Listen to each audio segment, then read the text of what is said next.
And in the meantime, experts are crediting President Trump with the signing of the Phase 1 trade deal with China. One America's Sinclair has more on that from New York. Mr. Chang, so it's been a long time coming for this signing. Trade watchers have for a long time also been skeptical about the significance of this deal. What are your takeaways? Well, the deal is historic, Caitlin, and the reason is that President Trump has ditched about 4 decades of failed U.S. trade policy. What he's gone to is manage trade. So, for instance, in this deal, there are targets or maybe even firm commitments of purchases that China must make. China has a long history of not keeping their commitments, not fulfilling their promises. Earlier, Secretary Mnuchin said that the first step here is to really focus on enforcement. How are we seeing that? I think we probably need tougher enforcement mechanisms to get China to comply on all of its promises. This is going to largely depend, though, on the attitude of the Trump administration. Are they willing to pay attention to enforcement of this deal? Will they monitor it? Will they do all sorts of things that previous administrations, Republicans and Democrats, have not been willing to do to hold China to its promises?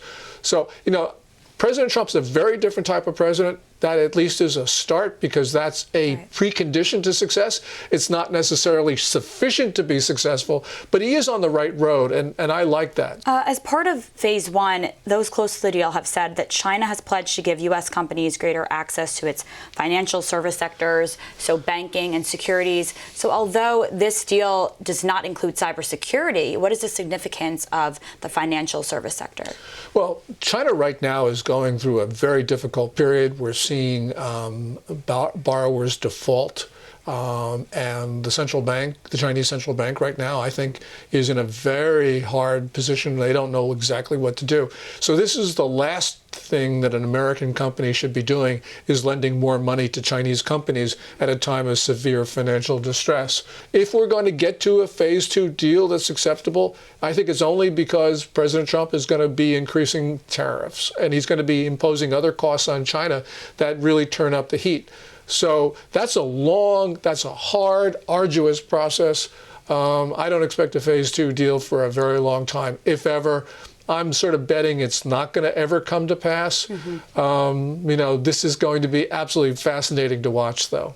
Well, Mr. Chang, thank you for your predictions, and we can only hope for less tension. Thanks, Caitlin.